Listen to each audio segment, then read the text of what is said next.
Answers sometimes feel so good to receive, don't they? You have been working and searching for so long, and then, it's there. They can bring us calmness and peace, clarity and comfort, or joy and a sense of satisfaction. It's the pursuit for answers that can sometimes get frustrating and just frankly exhausting. Well, the Toddcast is a place that maybe you can glean some nuggets of perspective that can easily apply to you in your position here at Joe Bullard, your home life, your marriage, your relationship with your child, or just somewhere in your everyday life.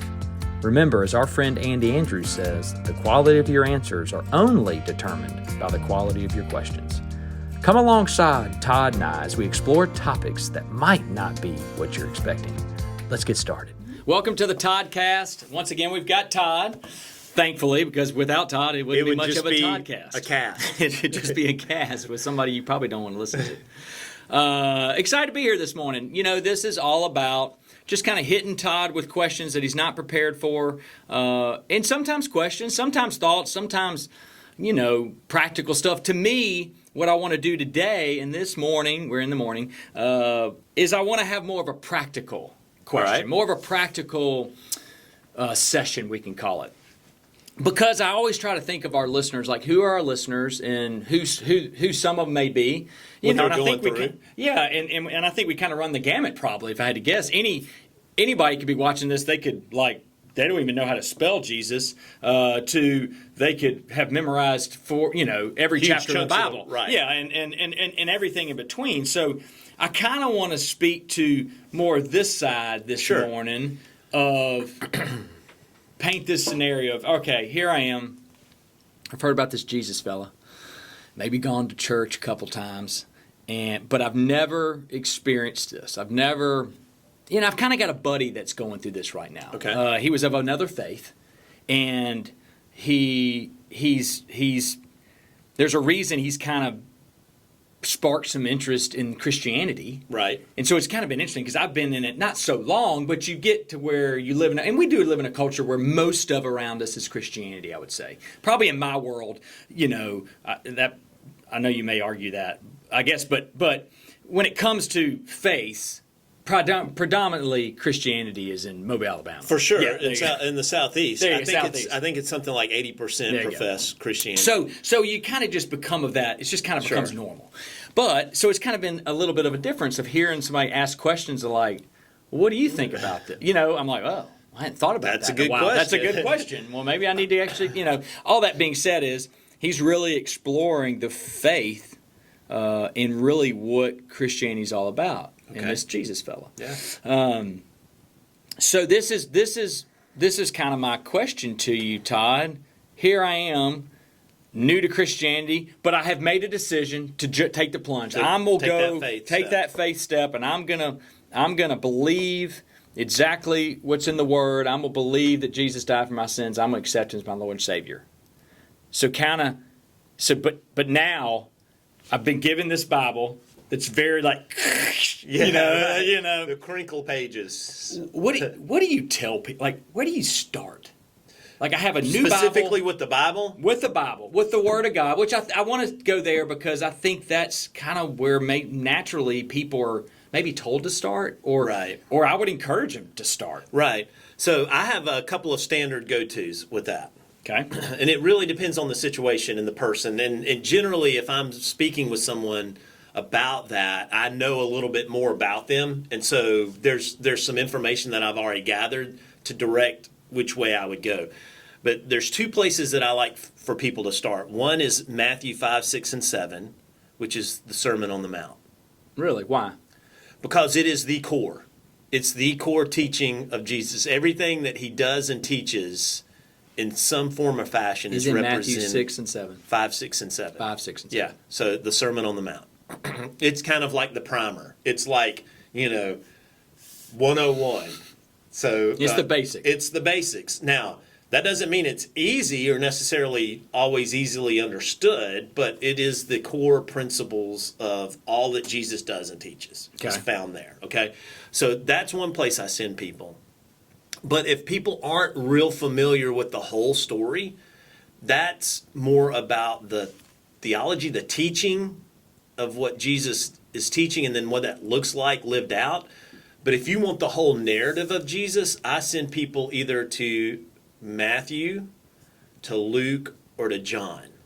To read through the whole gospel. That way you get the whole scope of his life. Does that make sense? Yeah, makes sense. And so that's a good foundation with the Old Testament. Well, we hold off on the Old Testament. Let's get through this Jesus guy first. This Jesus fellow. Yeah. And because there are so many more questions that pop up with the Old Testament, and that can get real confusing real quick, you know. So you tell them go there, and then what do you tell them to do when they go there? Like, how do you advise them? How do you advise them to read it?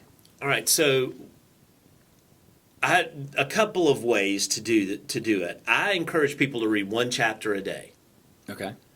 And when they read, come up with two things. One, something that stood out to them that they learned or that they were impressed by. So, you know, if you're reading the Sermon on the Mount and the daily reading says something about love your enemies and pray for those who persecute you, right? That stands out to me today. Like That's odd. That's odd. Like I that's hate my different, enemies. right? That's different. So something that stands out to you, and then a question that you have from that reading. Like, what does this mean? Or, I didn't think Jesus would say something like this, or whatever it is, but come up with a question. And then I encourage them, with that question, you can Grok AI search it now. Or you can search. Grok AI search? Yeah. It's an app or whatever. Grok is Shows how much I know about this. This is Elon Musk's version of Chat GPT.